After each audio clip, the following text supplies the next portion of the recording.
Itu tadi untuk yang kelompok yang pertama.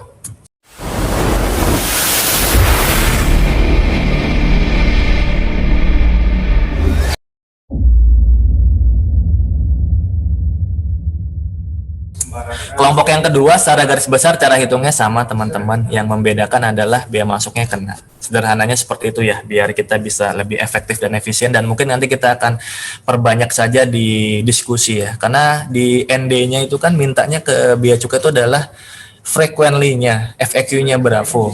Kami belum dapat informasi nih apakah frequently-nya Bravo ini sama dengan frequently-nya dari Kemenq, kan itu juga belum tahu ya.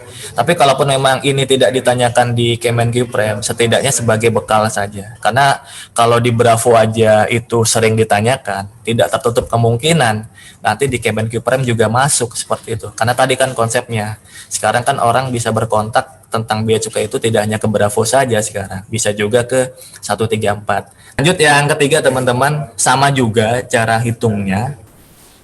Untuk 123 itu yang membedakan adalah kita harus tahu dulu HS code-nya. Nah, teman-teman kalau dapat pertanyaan, Pak, ini HS code barangnya berapa sih?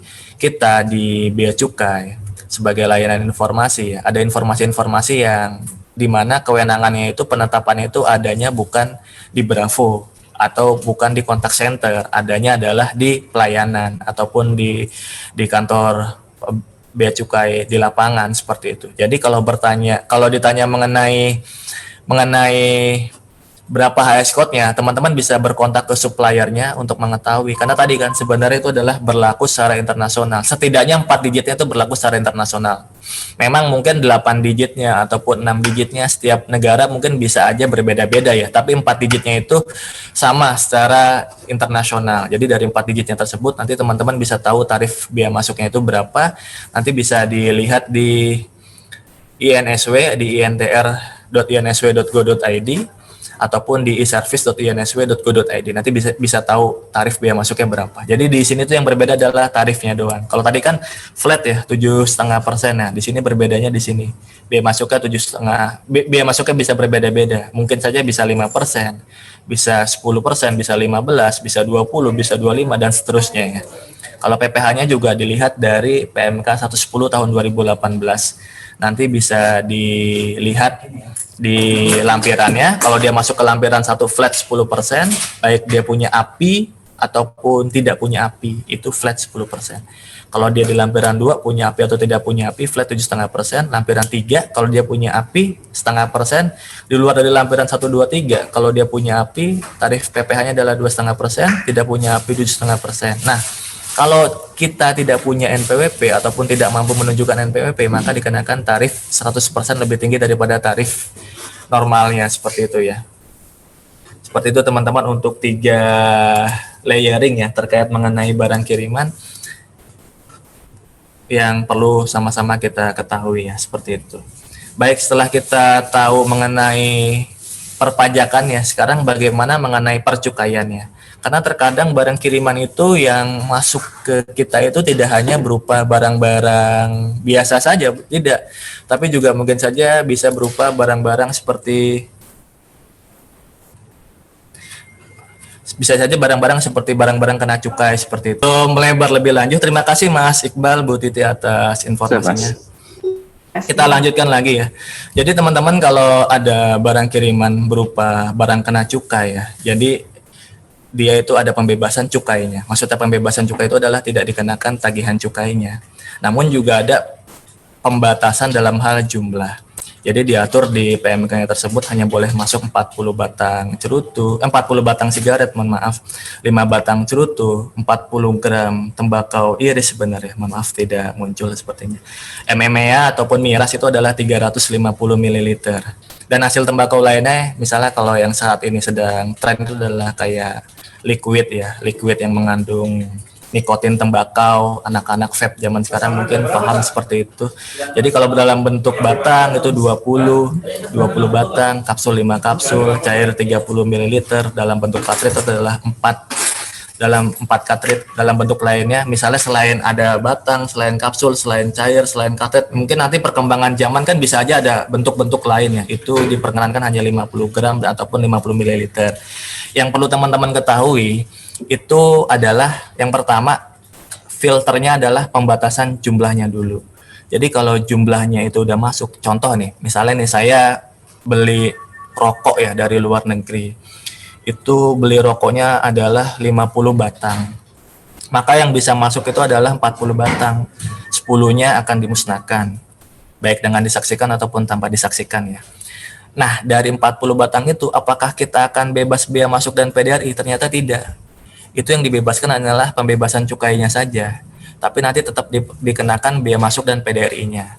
Bagaimana bea masuk dan PDRI-nya? Sama seperti halnya layering yang sudah kita sampaikan di slide-slide yang sebelumnya. Kalau dia kelompok barang 1, kelompok barang 2, kelompok barang 3, itu bagaimana perpajakannya. Jadi kira-kira kayak gitu ya teman-teman. Kalau dapat pertanyaan mengenai barang kirimannya itu berupa BKC. BKC itu apa sih? Barang kena cukai, sederhananya seperti itu. Kalau bingung-bingung juga apa sih BKC itu, di Indonesia itu BKC itu baru tiga ya. Yakni adalah hasil tembakau, semua hal tentang pertembakauan.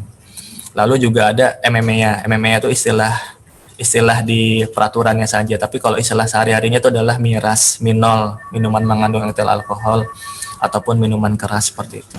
Lalu ada satu lagi adalah etil alkohol EA. Dan nanti mungkin akan ada berkembang lagi, extend lagi menjadi plastik ya, tapi belum. Tapi target APBN-nya udah ada seperti itu. Tapi untuk penetapan BKC-nya belum. Kira-kira seperti itu ya. Seperti itu. Baik, kalau memang ada yang ditanyakan aja. Saya tidak sempat melihat chat mungkin ya. Jadi takutnya cuman kelap-kelip saja, saya tidak melihat, tidak bisa membaca chat dari teman-teman. Silakan nanti tim dari Kemenku kalau ada yang bertanya dipotong aja, nggak apa-apa. Ataupun memang nanti kita selesaikan dengan cepat, nanti mungkin kita banyak saja di diskusi. Karena saya yakin, saya pengen dengar juga nih kira-kira frekuensinya di Kemenku Prime itu apa, seperti itu ya. Biar kita juga bisa memberikan gambaran. Karena kan kami di sini sesuai dengan ND-nya saja, meminta frekuensinya di sisi Bravo ya, seperti itu. Baik teman-teman, kita lanjut lagi. Kalau di sisi kawasan bebasnya gimana? Kawasan bebas itu sama perlakuannya dengan barang dari luar negeri ke Indonesia. Dalam hal kawasan bebas ke Indonesia ya. Kok kenapa sih bea cukai membedakan antara kawasan bebas dengan daerah Indonesia sih? Padahal kan misalnya kawasan bebas itu contohnya kayak Batam, Bintan, Karimun, dan juga Sabang. Batam, Bintan, Karimun, Sabang, BBKS ya. Kenapa sih, kan itu kan juga negara Indonesia juga. Kenapa Indonesia kok mengotak-kotakan gitu ya? Sebenarnya bukan mengkotak-kotakan. Itu yang harus teman-teman nanti bisa bantu persuasifkan ke masyarakat ya. Itu bukan di kotak-kotakan, namun lebih ke arah fasilitas perpajakannya saja. Jadi barang-barang yang ada di kawasan bebas itu belum ada pajaknya sama sekali. Baik itu pajak lokal maupun pajak dalam hal perdagangan internasional itu belum ada. Itu diatur di PP 10 tahun 2012 seperti itu. Barulah ketika keluar dari kawasan bebas ke daerah Indonesia lainnya. Kalau teman-teman bingung daerah Indonesia lain itu adalah sederhananya dari Batam misalnya dikirim ke Jakarta. Nah, itu barulah terutang perpajakannya, kira-kira seperti itu. Dan prosesnya sama. Pembebasan BM-nya sama-sama 3 US dollar, penetapan tarifnya sama seperti halnya 3 layering yang sudah kita bahas. Ini merupakan penekanan saja ya, biar teman-teman itu tidak bingung ketika ada yang ditanya gitu kan, Pak, kok saya beli barang dari Batam sampai Indonesia, kok dikenakan pajak sih? Padahal kan Indonesia juga gitu kan. Bukan teman-teman, bukan. Karena Batam itu bukan secara teritori ya, tapi secara fasilitas itu dianggap sebagai daerah khusus seperti itu. Jadi belum ada pajaknya di daerah Batam itu. Kira-kira seperti itu penggambarannya yang bisa disampaikan kepada pengguna jasa.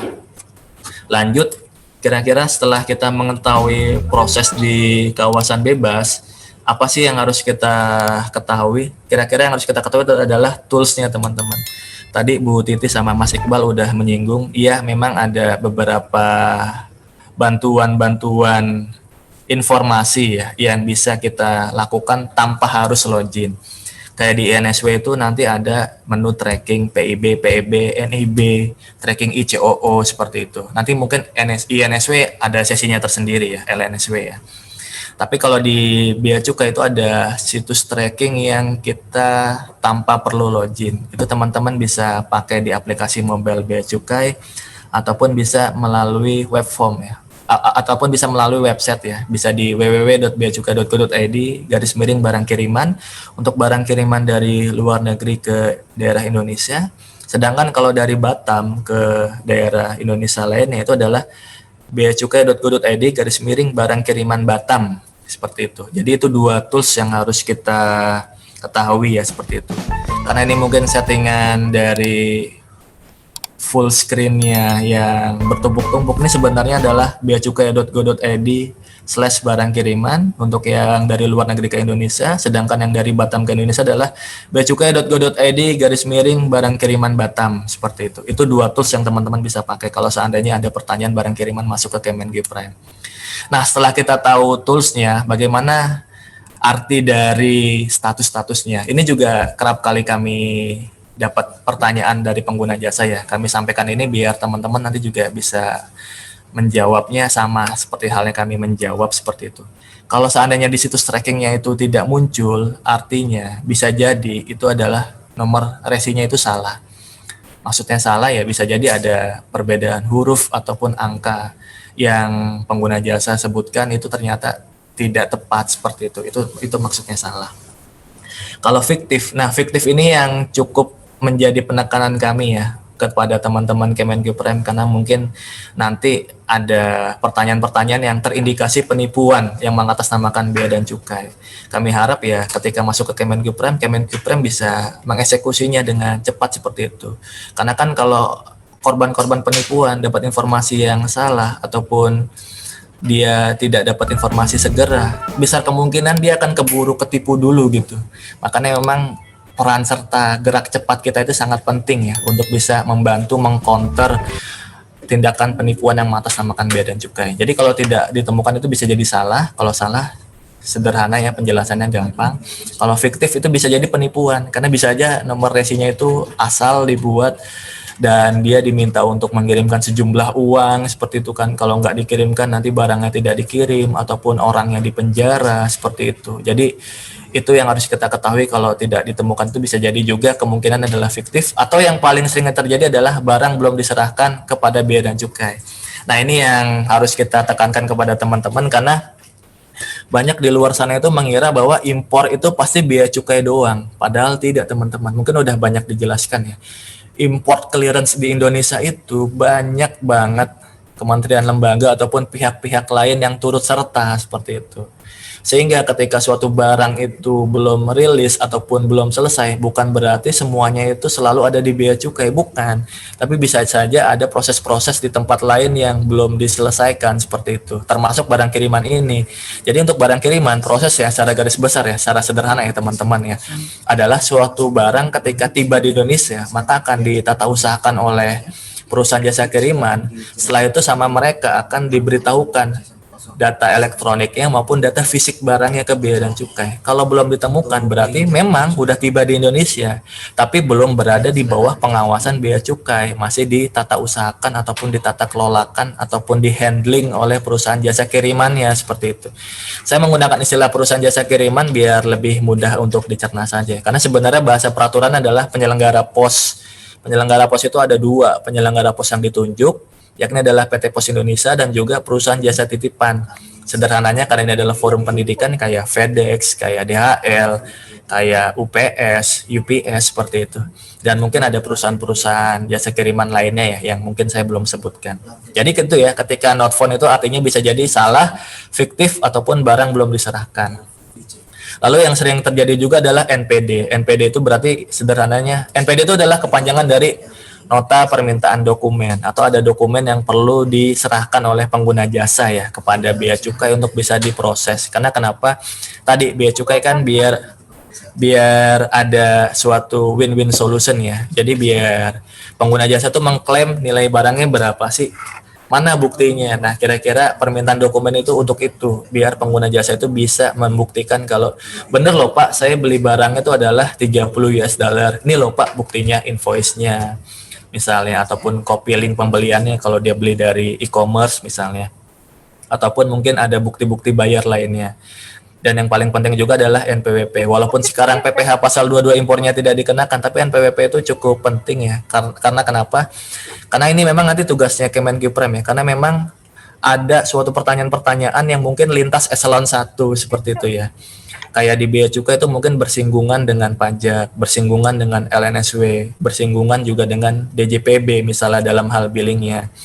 Nah, untuk Kemenq Prime ini karena memang ruang lingkupnya Kemenq, berarti kan nanti luas tuh, biar bisa menjembatani pertanyaan-pertanyaan dari pengguna jasa yang mungkin ada lintas eselon 1. Dan inilah salah satu contoh lintas eselon 1. NPWP itu gunanya nanti apa? Gunanya terkait mengenai pengkreditan pajak ya. Karena memang key fill-nya ataupun apa ya, kata kunci yang menghubungkan antara database bea cukai dengan database pajak itu adalah NPWP. Jadi kalau NPWP-nya tidak tertera di dokumen perpajakan ya, di dokumen SPP BMCP-nya namanya ya. Kalau itu terlalu teknis itu adalah dokumen penetapan lah secara sederhana seperti itu. Kalau ada NPWP-nya maka dia bisa dilakukan pengkreditan pajak. Itu mungkin nanti pertanyaan-pertanyaan yang lintas eselon 1 ya. Kena ke bea cukai juga, kena ke pajak juga. Karena bea cukai itu mungkin akan banyak bersinggungan dengan eselon 1 lainnya. Bisa bersinggungan tadi dengan LNSW, bisa bersinggungan dengan DJPB dalam hal billingnya dan lain semacamnya. Baik. Lanjut yang ketiga ya, terkait status misalnya akan dilakukan pemeriksaan fisik. Jadi meminta kepada perusahaan jasa kiriman untuk menyiapkan barangnya agar bisa dilakukan pemeriksaan oleh bea cukai. Tadi karena sebenarnya kan barangnya itu sebenarnya masih ada di gudang perusahaan jasa kirimannya. Bea cukai pun juga bertugasnya di gudang dari perusahaan jasa kirimannya. Bea cukai itu pasif, jadi duduk di meja, nanti perusahaan jasa kirimannya itu membawa barangnya. Ini loh Pak, tolong diperiksain. Ya udah nanti sama-sama bea cukai dan juga perusahaan jasa kirimannya itu untuk membuka barangnya, dan mereka pula lah nanti yang akan menyegel ya. Ini mungkin nanti akan banyak pertanyaan di sisi ini. Pak, kok barang saya rusak ya? Kok barang saya packingannya jelek ya gitu ya. Dapat kami sampaikan kepada teman-teman semua nanti untuk bisa membantu mempersuasifkannya bahwasanya itu bukanlah tupoksi dari bea cukai untuk merepackaging ataupun terkait mengenai handling barang kirimannya. Itu tugas kita adalah barang tersebut udah dibukain oleh perusahaan jasa kirimannya, kita periksa, setelah selesai nanti mereka lagi lah yang akan membungkusnya ulang, memwrappingnya ulang seperti itu. Nah itulah mungkin yang banyak nanti ditanyakan kepada kontak center ya mengenai kok barang kami rusak, kira-kira seperti itu. Itu tadi 3 jenis status ya teman-teman sekalian ya. Kira-kira apa sih status lainnya gitu kan yang perlu kita ketahui? Status lainnya adalah